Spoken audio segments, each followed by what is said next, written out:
here you are. Allow me to introduce myself. As you have already gathered, I've been known by many names.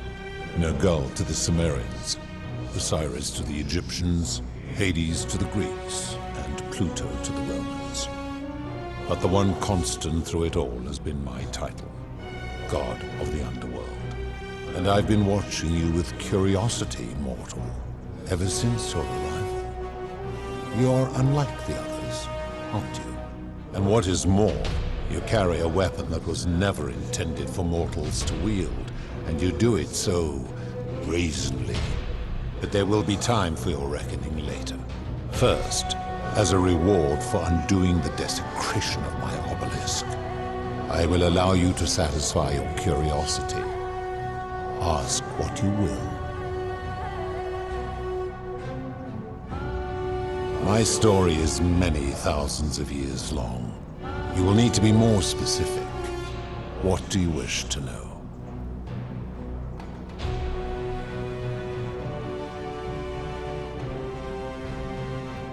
This is my beloved.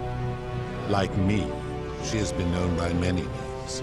Ereshkigal to the Sumerians, Isis to the Egyptians, Persephone to the Greeks, and Proserpina to the Romans. Or perhaps you might know her as the goddess of springtime, the cycle of life and renewal.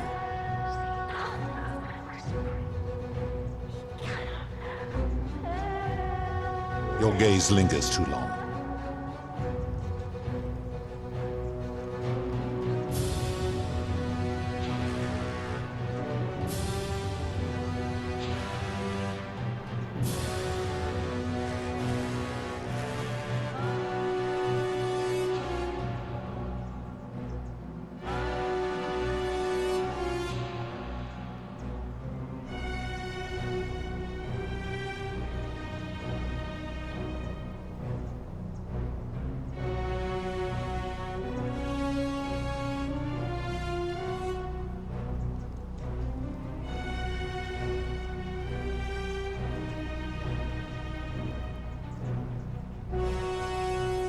That is my servant. You would have met by the river, though she wears many faces and goes by many names. Kumutubal to the Sumerians, Kurti to the Egyptians, Charon to the Greeks, and Charon to the Romans. Her role is to ferry souls between the mortal world and this one, and to make their transition as seamless as possible. For that, she earned herself the infamous, if erroneous, moniker, the Ferryman. You will talk more later.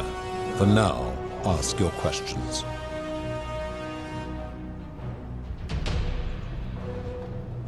My kin and I all adopted this form long ago, so that we might better understand and communicate with your kind.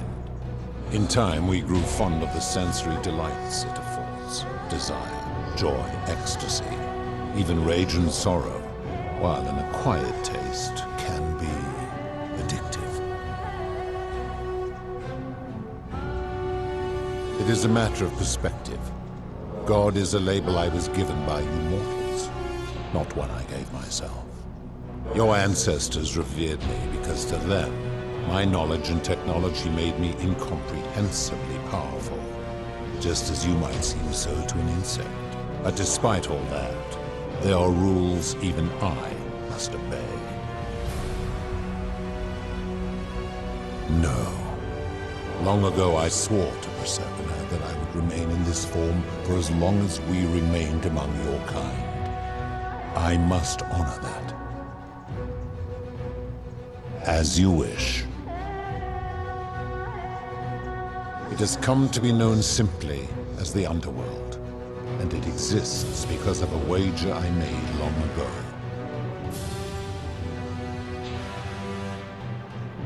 That is a long story. One that began over 3,000 years ago and continues to this day. You see, long ago my kin and I set out from our home on Elysium to search for other forms of life among the stars.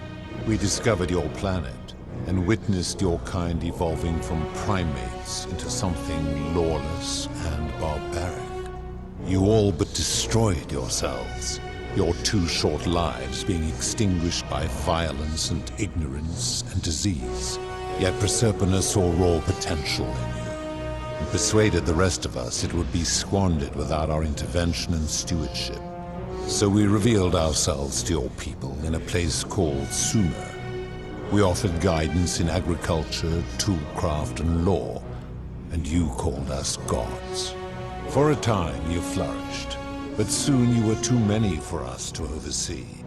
And as you spread from that cradle of civilization, we saw something disturbing. We had sown the seeds of dependency and confusion, and soon you returned to your old ways of violence and ignorance, this time in our name.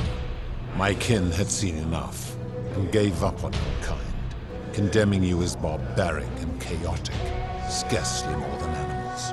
We began preparations to return to Elysium, our home world, a utopia unspoilt by conflict and unimaginable in its beauty. But my Proserpina could not bear to abandon your kind without guidance, and knowing it would force the rest of us to leave her behind, she made an extraordinary sacrifice. She gave up her immortality to descend permanently to the ranks of humankind. And so she began her inescapable trajectory toward death. Horrified, I acted swiftly. I placed her in suspended animation in a deep frozen sleep to prevent age and sickness from claiming her. And then I pleaded with Proserpina's father, who the Romans called Jupiter, to bring her with us to Elysium. It was and is my hope that once there, we might one day learn to undo what she has done to herself. But he refused. I did everything I could to persuade him, but he would not relent. He would rigidly uphold his final pronouncement. Humans were unworthy of ascension to Elysium, and no exceptions would be made. But seeing that I was aggrieved, he proposed a wager, the terms of which were as follows. If even one human city could prove itself capable of living without sin for a single year, then Proserpina and all of humanity would be permitted to join us in Elysium. My part would be to remain behind, the last of my kind, to watch over you, without interfering, and to sit in silent judgment. And so my reward has been to languish here, enduring a 3,000-year winter, waiting for the day your kind proves itself worthy of her faith in you, so that I might take her with me to Elysium and unthaw my goddess of springtime. And here I am, after all this time, still waiting. There were also gods who, like me, have been known by many names, but perhaps you knew them by their Roman names. Our leader Jupiter, as well as Neptune, Saturn, Juno, Minerva, Mars, Venus, Apollo, Diana, Vulcan, Vesta, Ceres, and of course, my beloved Proserpina. As the first wave of your kind arrived from Sumer, I had them build a city in their own fashion, so that they might be comfortable and recreate their lives here. I had them build the entrance as a vertical shaft leading to baths to cleanse them of the sins of their former lives and to prevent escape. I watched wave after wave of Sumerians arrive, and as their civilization declined over the centuries, they were replaced by Egyptians. Of course, believing themselves to be the superior civilization, the Egyptians promptly built over what had been built before and made all the same mistakes.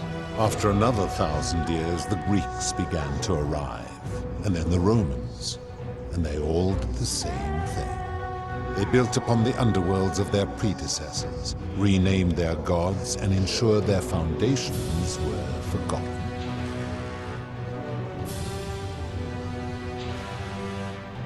To ensure the wager was fair, it was important that my subjects were chosen at random.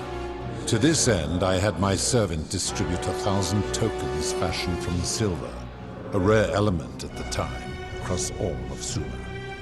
Whoever died while in possession of one of them would be located by my servant and ferried to this place, with no memory of how they arrived. As the tokens were discovered, they were traded, smelted, and fashioned into trinkets, and eventually coins, spreading to Egypt like seeds on the wind. Later, when they spread to Greece, they would come to be known as Charon's obol, or as coins for the ferryman. Some placed coins in the mouths of their dead, hoping they would awaken here, though they had no way of knowing which coins were fashioned from the original tokens.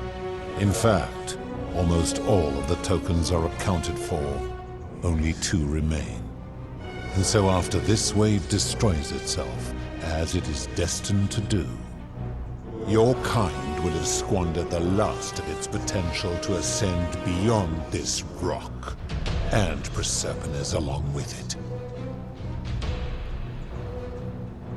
It is a regrettable story.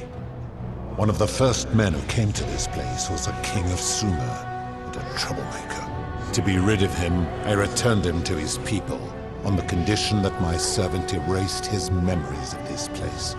But the erasure did not take completely, and he told stories of this place as if describing memories of a dream. His tales were committed to writing, which came to be known as the Epic of Gilgamesh, and his words were twisted and distorted over generations. Later, the Egyptians would adapt Sumer's stories of the underworld, making them wildly intricate and labyrinthine. Their Book of the Dead and Book of Gates bore less and less resemblance to this place in their priests' pursuit of profit. Then, when the Greeks began to arrive, they proved far more cunning, and in a series of incidents that will not be repeated, 5 of them escaped. A warrior named Heracles, 2 kings named Sisyphus and Theseus, a poet named Orpheus, and a Trojan named Aeneas. They each told embellished tales of this place, how to get here, and how to escape. And so from Sumer to Egypt, Greece to Rome, your kind has always told each other stories about this place, though each story contained only a seed of truth. Of course, that is merely the name your people have given to it, but yes, it is my doing. That is a story dating back to the very first wave. After the Sumerians finished building their city, the self-declared ruler threw a banquet to celebrate. Now this man was unmarried, and many women were vying to become his wife, a prestigious position of power and influence in a new world. Of all the women, 2 were particularly ambitious. Both were beautiful, and both arrived at the banquet wearing eye-catching dresses and painted faces, their hair woven in elaborate fashion. The first woman, recognizing that she would require an advantage to win the ruler's affection, draped herself in jewelry, ornate necklaces, bracelets, and rings fashioned from gold.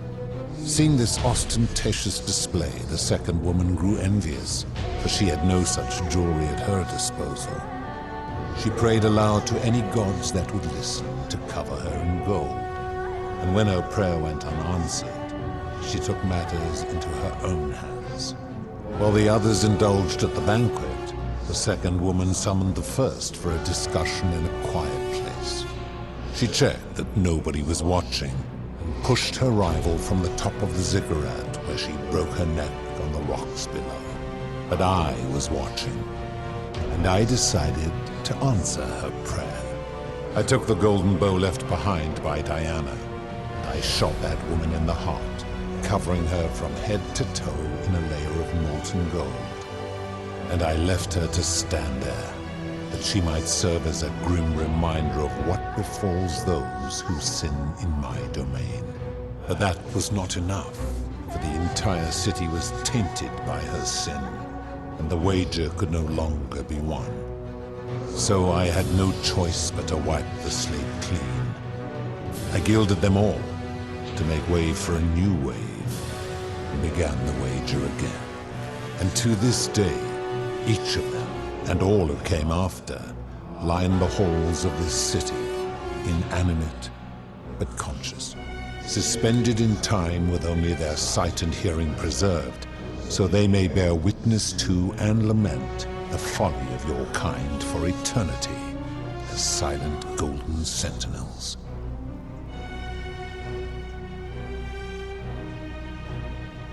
When my kin departed, they left behind many relics which I inherited, a consolation prize of sorts. The golden bow originally belonged to one of my kin, who the Romans called Diana. As my collection of golden statues grew, I chose the most ferocious among them, and equipped them each with a duplicate of her bow, and tasked them with hunting down the Forsaken at my behest. They became known simply as Furies. I've always considered that the cornerstone of morality is the ability to determine right from wrong on one's own. No attempt to lay out rules like your Code of Hammurabi or your 12 Tables of the Roman Republic can ever cover all possible scenarios. This should come as no surprise to you, since the core principle has been expressed in many forms by many of your civilizations. The Egyptians made a rudimentary attempt with do to the doer to make him do. The Greeks refined it with avoid doing what you would blame others for doing. The Roman Stoics added, treat your inferior as you would wish your superior to treat you. Even the so-called cultists hiding among you often say, do unto others as you would have them do unto you. It is the simplest of concepts, and each one of you is born with the faculties required to apply it to any situation. Yet none of the peoples who expressed this rule were able to uphold it. Curious, is it not?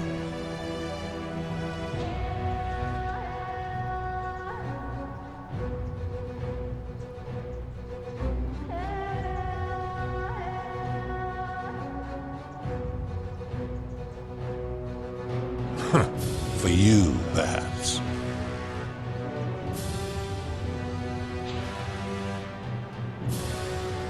I'm able to commune with all the statues in the city. Their ears are my ears, and their eyes are my eyes. If she was still conscious, I suppose she could, but she's not. Why do you ask?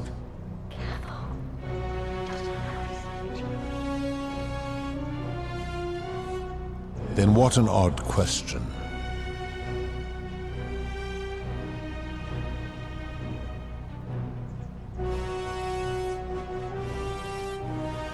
Do you plan to speak in sweeping generalizations, or are you going to give me an example?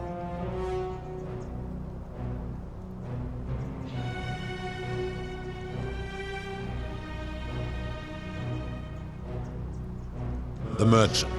How is that inconsistent with the rule I've outlined? I disagree. Having watched this merchant, that is precisely what he would expect from others, and he would be quite capable of paying the price anyway.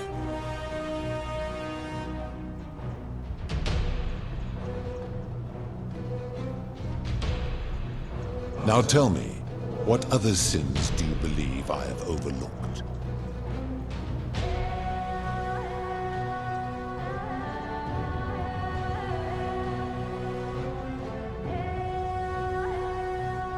You speak of the moneylender. How is that inconsistent with the rule?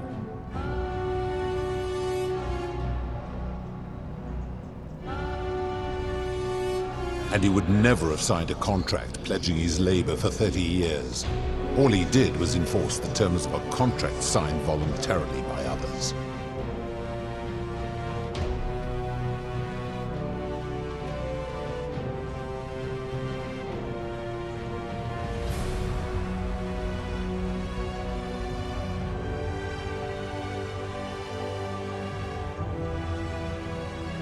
Ignoring your irritating sense of moral superiority, this is interesting. I'm curious, how do people escape poverty where you're from? I see. And how long might it take such a person to repay their debt? I fail to see how your system of loans is significantly different to a debt bondsman signing over his labor for 30 years. Now tell me, what other sins do you believe I have overlooked? The midwife and the palace, yes. How is that inconsistent with the rule? The rule is do unto others, meaning other people. Those statues are something else now. Bloodless shadows, mere shapes of their former selves. They are forsaken. What happens to them is no concern of mine.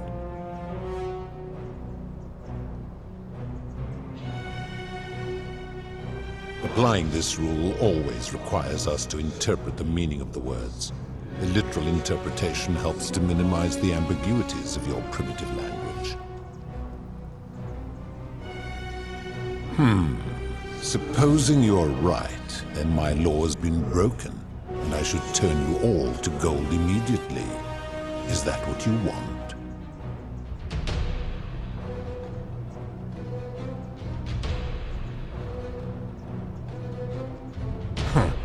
Now tell me, what other sins do you believe I have overlooked?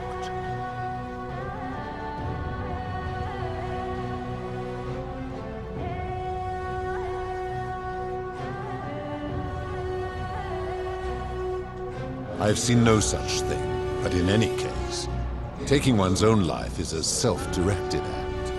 It is not one that is done to others, however they may be affected by it. Therefore, it cannot be said that one who commits suicide has done anything unto others.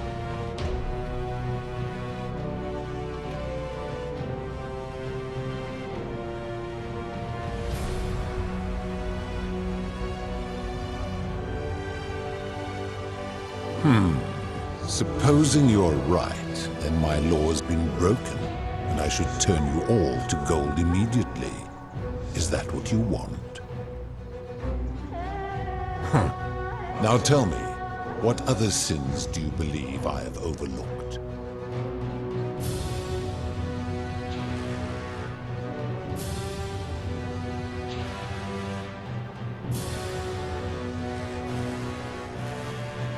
Abduction?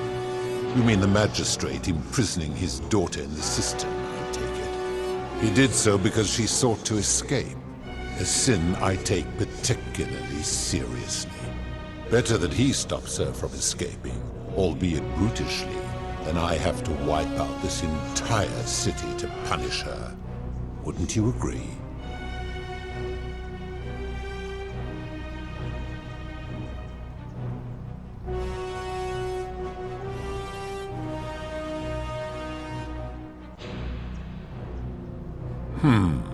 Supposing you're right, then my law has been broken, and I should turn you all to gold immediately. Is that what you want? Now tell me, what other sins do you believe I have overlooked?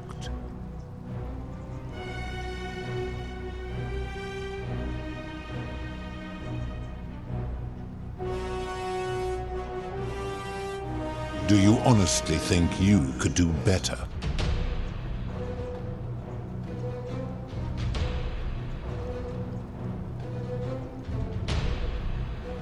I should strike you down for that.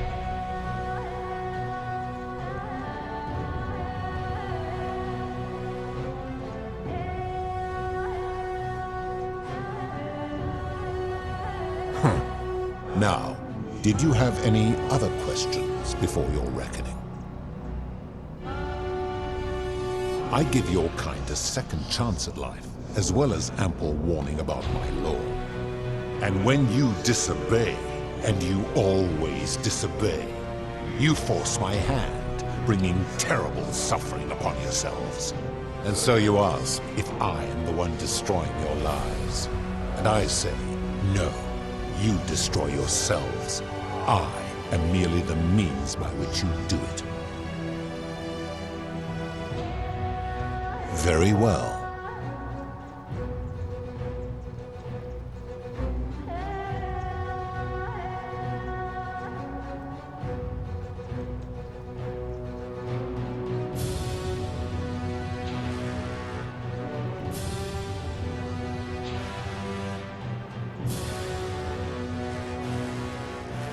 Good. Then now it is time for your reckoning. Only, it seems, something is wrong. It has long been within my power to see into the hearts of mortals and weigh their deeds in life. But when I peer into you, I see only a blank slate, as if you did not exist until you appeared in this city. How is this possible? Charon, where did you find this one? I do not remember ferrying you. How did you come here?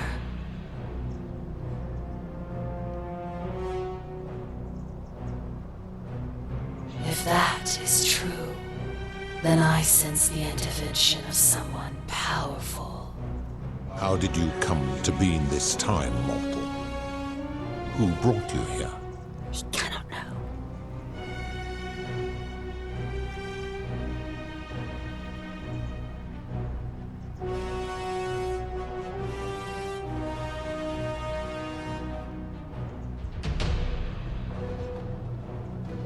Impossible!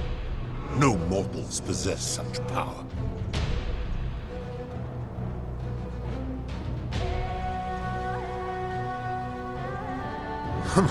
I do not believe you, but we shall see just how powerful you are in time. Enough of this. It seems I will need to put your reckoning on hold for now. But answer this. Why have you come here? What is it you seek?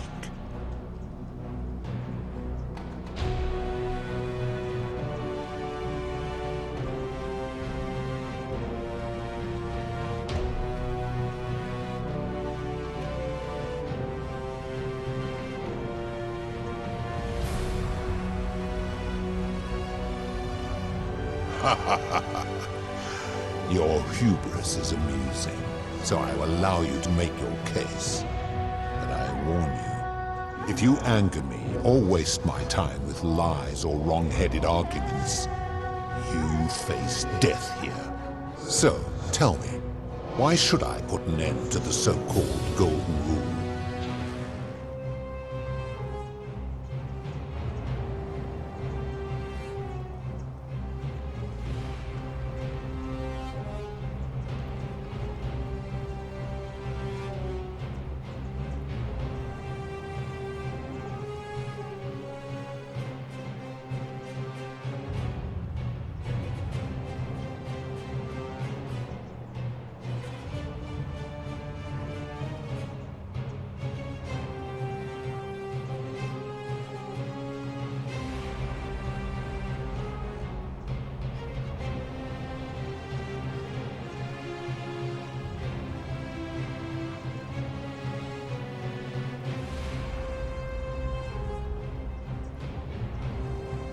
How so?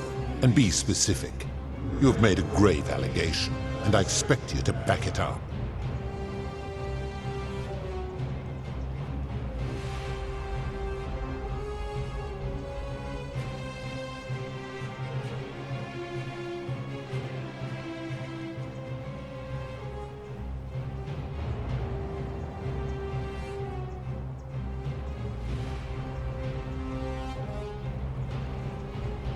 True.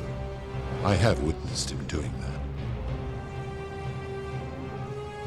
His cruelty does seem to grow greater by the day. He is a volatile and confused fellow, that one. Pathetic. You will need to do a lot better than that.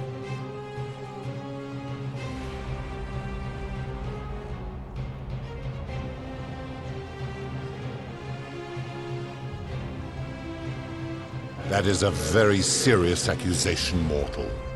What sin have I committed? What evidence do you have to support it?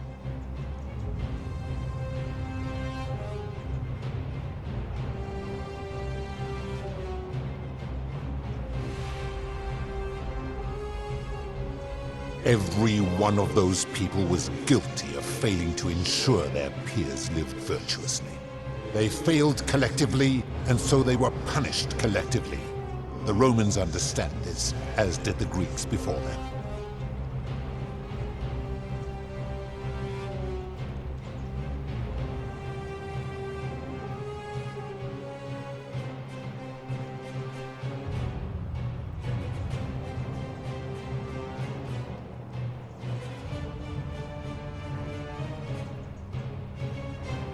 But I'm a god, and you are a mortal. Why would you expect me to treat you as I treat my own kind? You are not a peer. You are not a respected equal. Let me ask you this. Do you treat insects as you wish to be treated? Do you care for their well-being as you would your fellow man? Do you ensure they have food and shelter and protection from predators? Do you give them rights?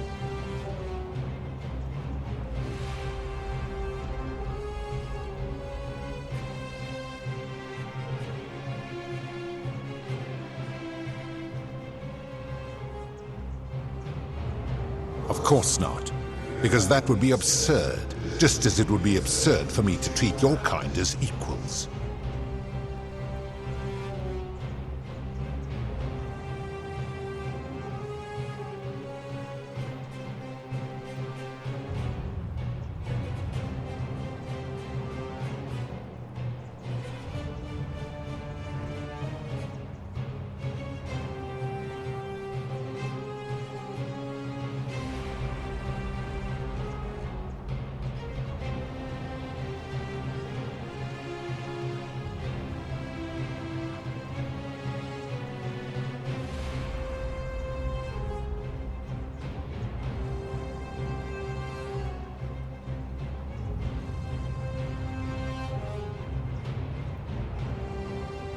My love for her does not mean I am not superior, now that she is mortal.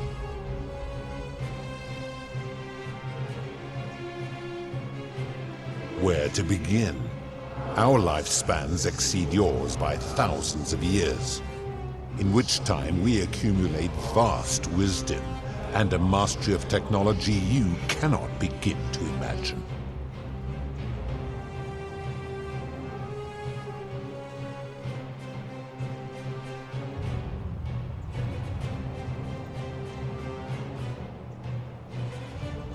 It would be most unwise to get ideas about attacking me, because that is the source of our power over you.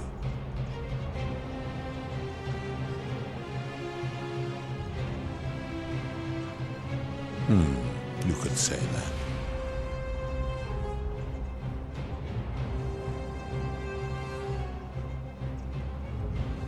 My kin have no superiors.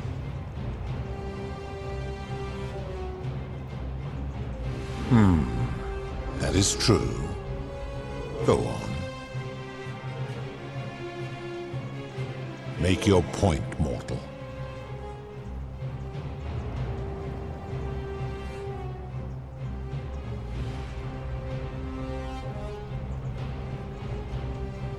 Let me ponder that for a moment. If you are right, then it would follow that all this time I have been in the wrong. But no, the very thought of it grieves me. How can I accept your argument when doing so would make me a tyrant and a monster?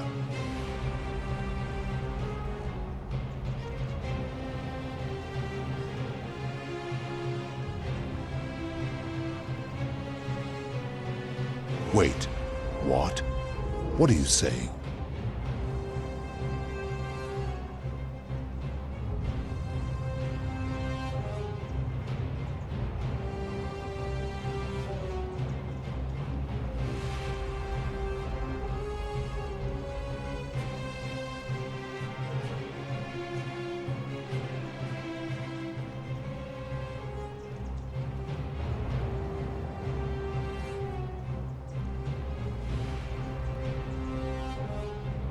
You have spoken eloquently, and yet, if what you say is true, it follows that my wager was fatally flawed from the beginning. But that would mean Jupiter, Proserpina's father, who knew more about you than anyone, proposed a wager I could never win. Why would he do that?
Perhaps. But if that was so, surely I would have sensed his deception. How could I have been so blind for so long?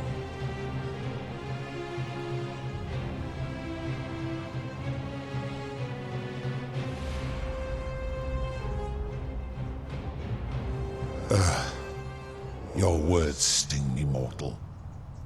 But perhaps it is what I deserve.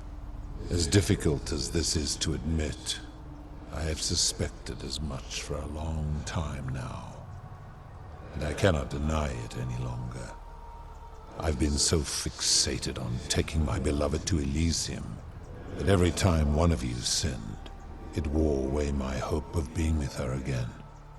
In time, I began to despise your kind for making her believe that you could ever be better than you are. But my rage was not born of malice. Quite the opposite.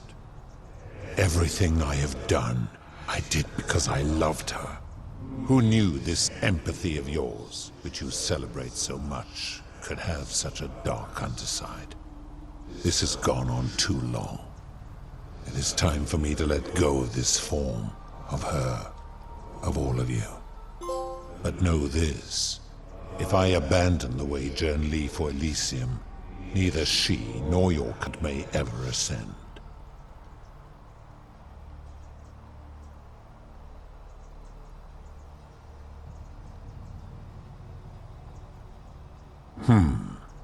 Very well. I will have Charon make arrangements to ferry the others. But as for you, be aware you will be separated from the rest. Once this exodus begins, the events that brought you to this moment will never have taken place, and you will have created a paradox. What will become of you is difficult to predict, but that is the risk you have taken by interfering in the natural flow of time. Now, are you ready? Farewell, mortal.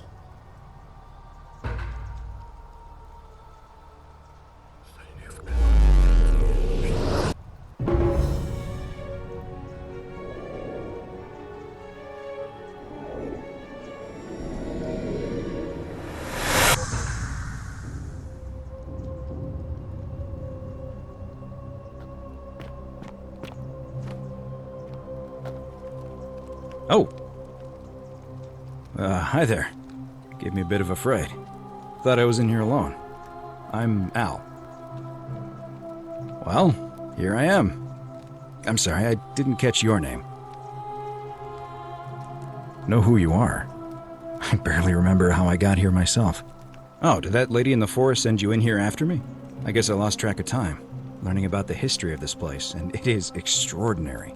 I'm fairly certain you and I are the first people to set foot in this city for about 2,000 years. Fortunately for us, the last person in here was a Roman man named Galerius, who inscribed an account into a tablet. Apparently, there was a community of 20-something people trapped in here, and living in fear of a curse they called the Golden Rule. They believed that if even one person sinned, an unknown god would cast them all into gold, like the 1,000 people who'd lived here before them. Then, one day, just as Galerius had finished praying for a good harvest at the shrine of Proserpina, an oracle appeared and told him how to solve the ills of the city, like saving the life of a dying woman, preventing the suicide of a man in debt bondage, and so on. Meanwhile, the oracle walked up to the temple of the mysterious god, this one right here, and demanded an audience, and the doors just opened up to her. Nobody knows what went on in there, but Galerius wrote the oracle must have been more persuasive than Odysseus, because the next thing he knew, the ground shook and the voice of that god rang out over the city. The many have suffered long enough. Unfortunately, Galerius' account just sort of stops after that, leaving a lot of questions unanswered. What became of him and the other people who lived here? What happened to all the golden statues? And did this mysterious oracle single-handedly undo the curse that had terrorized people for hundreds of years?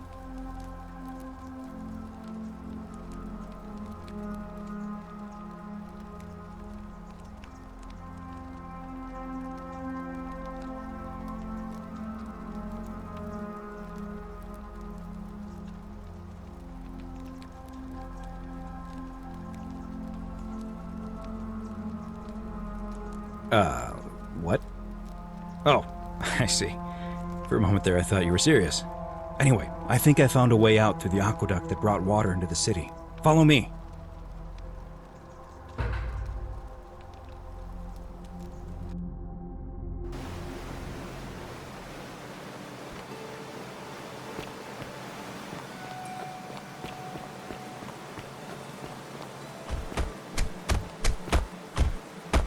I'm gonna pause here for a moment and make sure nobody else... You go on ahead.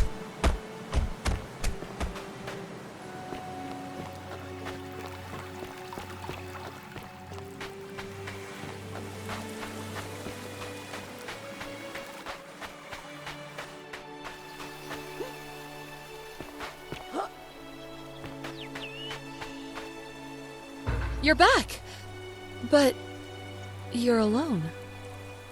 Does that mean you didn't find Al? Oh, what a relief. Thank you so much. I was beginning to think you'd both become trapped in there. Why don't you tell me what you discovered while we wait? Look! Here comes Al now. Al! It's so good to see you. You were gone so long I thought I'd never see you again. Kinda lost track of time in there. You wouldn't believe what we found. The ruins of a long-forgotten city. And there was a tablet describing an oracle who confronted a god and undid an ancient curse.